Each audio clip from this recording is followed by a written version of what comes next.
Hello everyone, and welcome. Today, we are stepping into a question that once quietly haunted the entire world. What if the Cold War had turned hot? It is easy to think of the Cold War as a long, frozen standoff, speeches, spies, and distant crises. But beneath that surface was a reality far more fragile than most people realize. At its core, a hot Cold War would not have unfolded slowly or predictably. Unlike earlier global conflicts that built momentum over years, this one would have reshaped the world in a matter of days. The speed of modern weapons, rapid communication systems, and rigid military plans meant that once events crossed a certain line, there would be little room to pause, reflect, or reverse course. Both sides lived with the understanding that delay could be dangerous. Decisions were designed to be fast, decisive, and irreversible. That meant any serious confrontation carried the risk of spiraling far beyond its original cause. A single moment of misjudgment could trigger responses that leaders themselves might struggle to control. This is what makes the idea so unsettling. The Cold War was not just a political rivalry stretched across decades, it was a high-speed crisis waiting to happen. The reason it feels slow in hindsight is because disaster was avoided, not because the danger was distant. As we move forward in this story, we are not exploring fantasy or exaggeration. We are looking at how close the world came to being transformed almost overnight and why that possibility shaped global politics, fear, and restraint for an entire generation. A global conflict of this scale would not begin with a formal announcement or a dramatic speech. There would be no clear starting gun. No moment when the world collectively realized that everything had changed. Instead, it would emerge from confusion, pressure, and misinterpretation. History shows that the most dangerous moments of the Cold War were not driven by intention, but by misunderstanding. Military systems on both sides were built around constant readiness. Radar screens, early warning systems, and rapid response protocols operated under the assumption that a real attack could happen at any moment. In such an environment, a false signal, a technical malfunction, or incomplete information could take on terrifying significance. When leaders had only minutes to decide, doubt itself became a threat. Regional flashpoints made the situation even more unstable. Areas like divided cities, contested borders, or heavily militarized regions concentrated enormous tension into small spaces. A single incident in one of these zones could force leaders to respond, not because they wanted escalation, but because failing to act might signal weakness. Once that perception took hold, restraint became politically and strategically costly. What made this especially dangerous was that neither side fully understood how the other would react. Each decision was filtered through fear, ideology, and worst-case assumptions. Actions meant as defensive could easily appear aggressive, triggering countermeasures that escalated the situation further. In this way, a hot Cold War would begin almost accidentally. Not through a deliberate choice for global destruction, but through a chain of decisions made under pressure, where every step narrowed the path back to safety. The Cold War world was filled with places where tension was permanently concentrated. These were not abstract rivalries, but real locations where opposing forces stood face to face every day. Divided cities, heavily guarded borders, and nearby military bases turned small incidents into potential global emergencies. One of the most dangerous elements was proximity.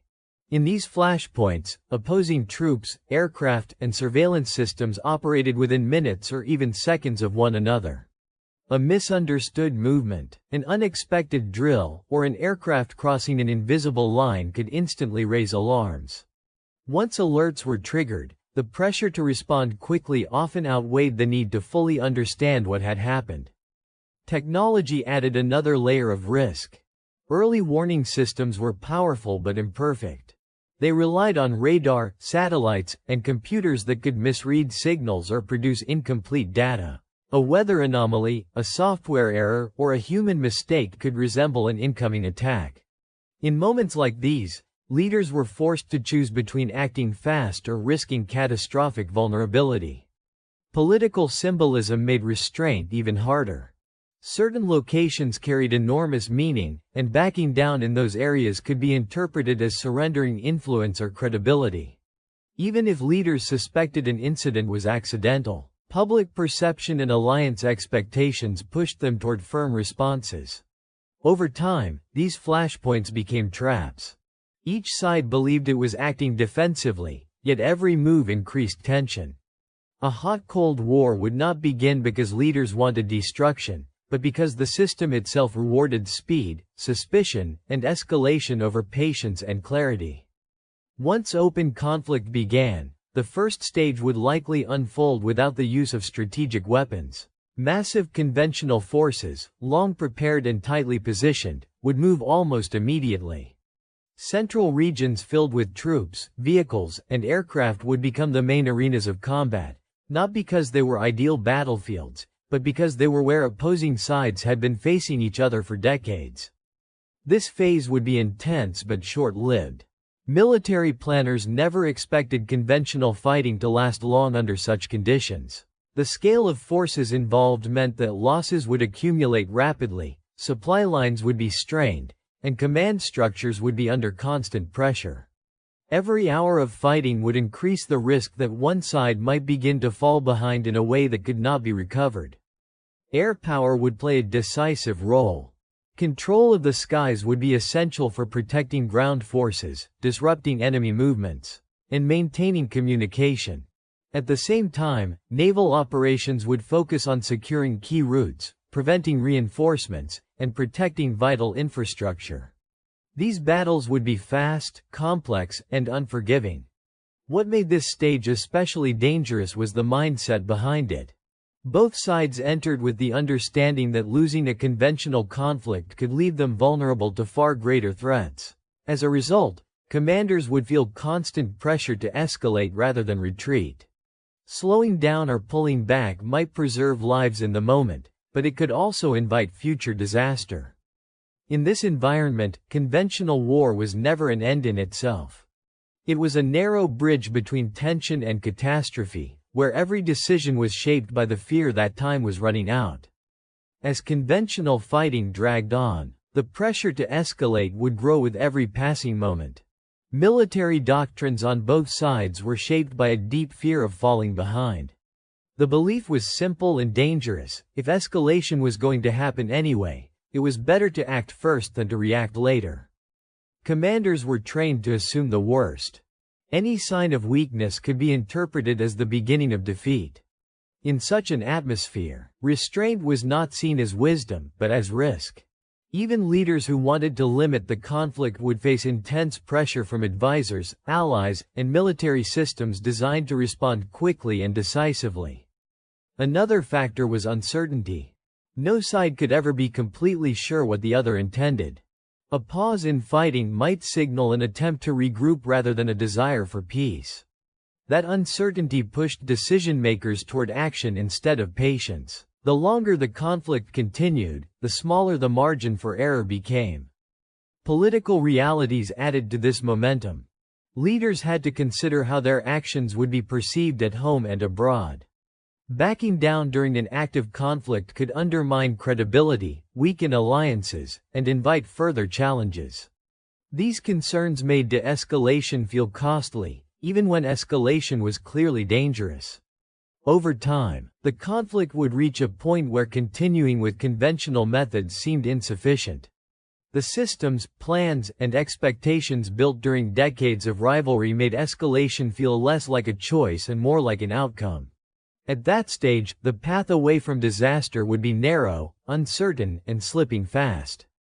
At a certain point, conventional weapons would no longer feel sufficient to change the course of the conflict. As losses mounted and front lines stalled, decision-makers would face an uncomfortable reality: the tools they were using were not delivering decisive results.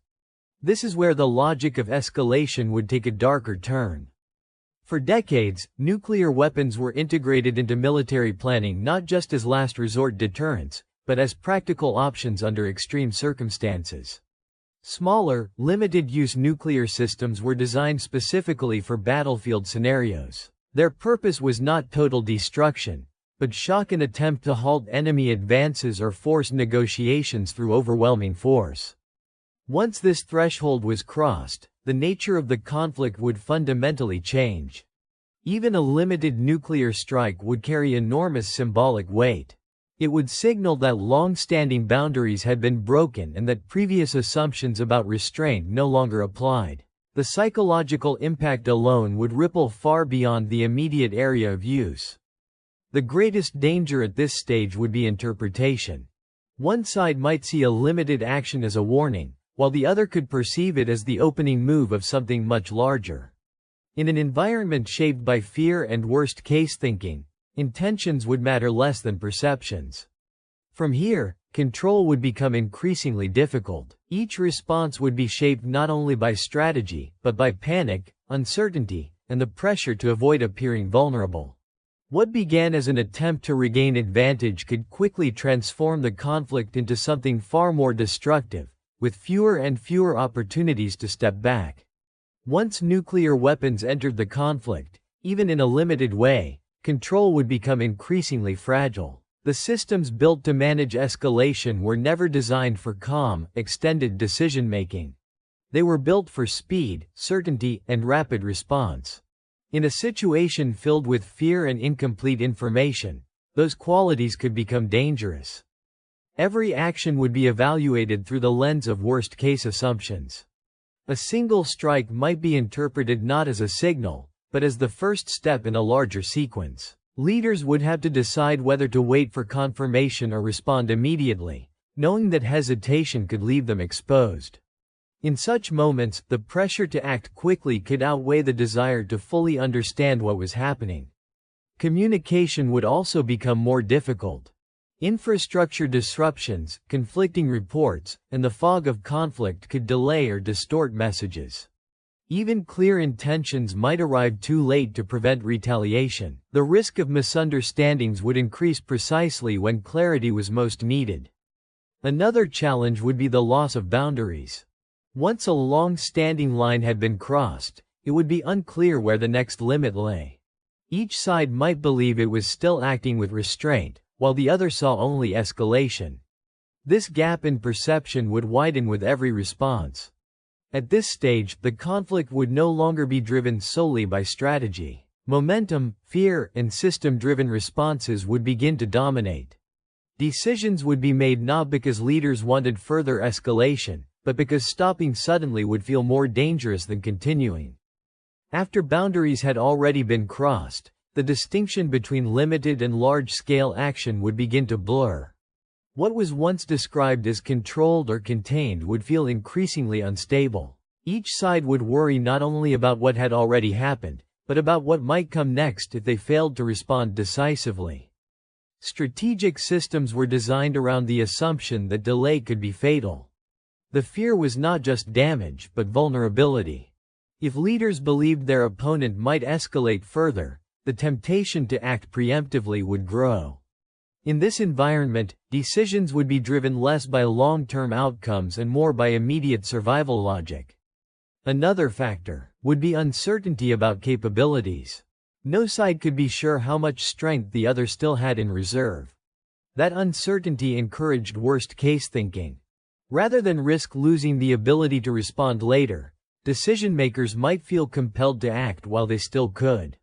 The goal would shift from signaling intent to ensuring deterrence through overwhelming response. At the same time, political pressure would intensify. Leaders would be judged not only by outcomes, but by whether they appeared strong and in control. Appearing hesitant after previous escalation could be seen as dangerous, even if caution was strategically wiser. Public expectations, alliance commitments, and internal power dynamics would all push toward decisive action. In this phase, the conflict would reach a critical point. The mechanisms designed to prevent total catastrophe would be under maximum strain, while the incentives to hold back would be rapidly eroding. What began as a limited step to regain control could now open the door to a much broader and far more consequential exchange. If escalation reached its most extreme form, the damage would extend far beyond any single battlefield or nation. Modern society is built on tightly connected systems. Energy, transportation, food supply, communication, and finance. When several major centers are disrupted at once, those systems do not fail gradually. They fail suddenly and unevenly. International trade would slow or stop as ports, shipping routes, and logistics hubs became unreliable. Regions dependent on imported food, fuel, or medicine would feel the impact almost immediately. Even areas far from direct conflict would experience shortages, rising uncertainty, and economic shock. The idea that distance alone could provide safety would quickly prove false. Communication networks would also be strained. Damage to infrastructure, power instability, and information overload would make it difficult to coordinate responses or provide accurate updates. Rumors and incomplete reports would spread faster than verified information, increasing fear and confusion. Trust in institutions would be tested at the very moment people needed guidance most. Healthcare systems, already complex and resource-dependent, would struggle to cope. Disruptions in supply chains would limit access to essential equipment and medications. At the same time, demand would rise sharply due to displacement, stress-related illness, and injuries unrelated to direct fighting. The gap between need and capacity would widen. What makes this phase especially devastating is that recovery would not be quick. Rebuilding interconnected systems requires stability, cooperation, and time conditions that would be scarce. Even after active conflict slowed, the world would face a long period of adjustment, marked by uncertainty, scarcity, and the challenge of restoring basic trust in global cooperation.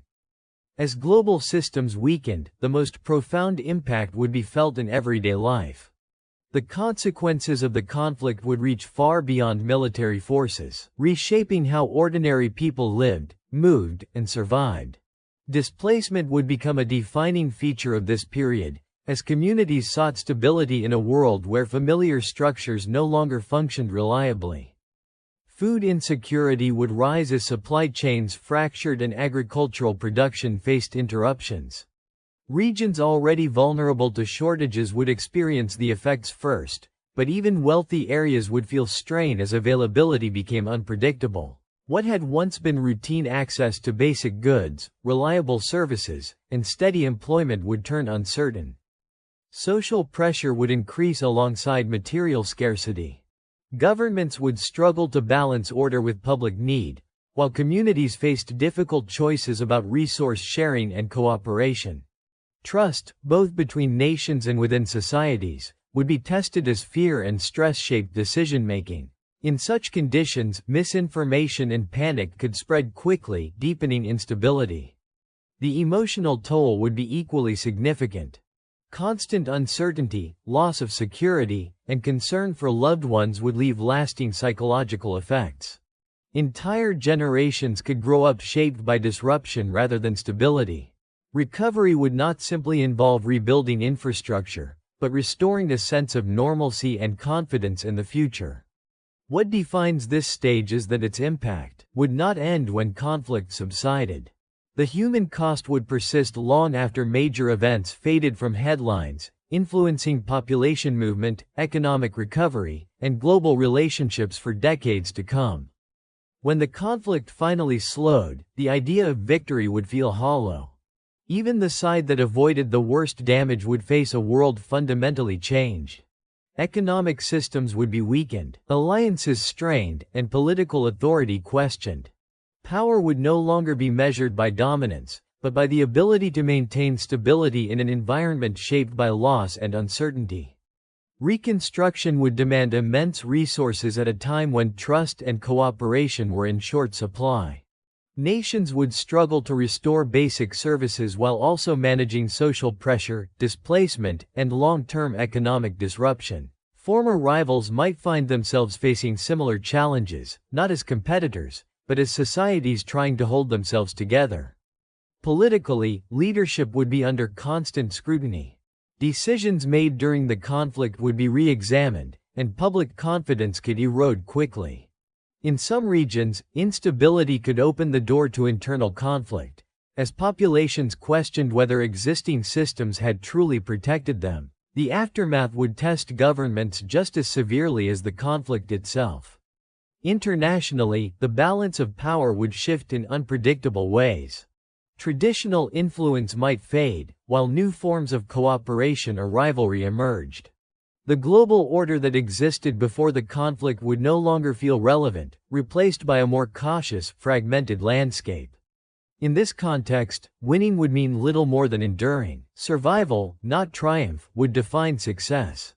The conflict would leave behind a shared understanding that the cost of escalation far outweighed any strategic gain, reshaping how future generations understood power, security, and restraint. The most important outcome of this imagined conflict is not destruction, but understanding. The reason the Cold War never turned hot lies in a shared recognition, developed over time, that escalation offered no meaningful reward. Power, in this context, was not about using force, but about knowing when not to. Leaders on opposing sides gradually learned that restraint was not weakness. Communication channels, crisis management systems, and agreements were created not out of trust, but out of necessity. They existed because the alternative was a future defined by irreversible consequences. Every avoided crisis reinforced the same lesson: once certain lines are crossed, control quickly fades. This understanding shaped an entire era of global behavior. Fear became a stabilizing force, pushing rivals to calculate risks more carefully. Even moments of intense confrontation were followed by efforts to reduce misunderstanding and limit future danger. The goal was never peace in an ideal sense, but survival within an imperfect world. The legacy of the Cold War is not found only in borders or alliances, but in caution. It taught nations that modern conflicts could move faster than human judgment, and that systems built for security could just as easily amplify risk. Remembering that lesson remains essential. Because the real achievement of the Cold War was not victory but avoidance. The fact that it stayed cold stands as a reminder that sometimes, the most powerful decision is the one not taken. Looking back at this entire journey, one truth becomes clear: the Cold War was never truly frozen. It was a constant test of restraint in a world capable of moving faster than human judgment. Every crisis, every close call, reinforced the same reality that escalation offered no real solution, only irreversible consequences. What prevented catastrophe was not certainty or trust, but the shared awareness that some paths, once taken, could never be undone. Thank you for staying with this story from beginning to end. If you found it thought-provoking or meaningful, do not forget to support the channel and join us again as we explore more moments where history stood on the edge. Until next time, take care and see you in the next story.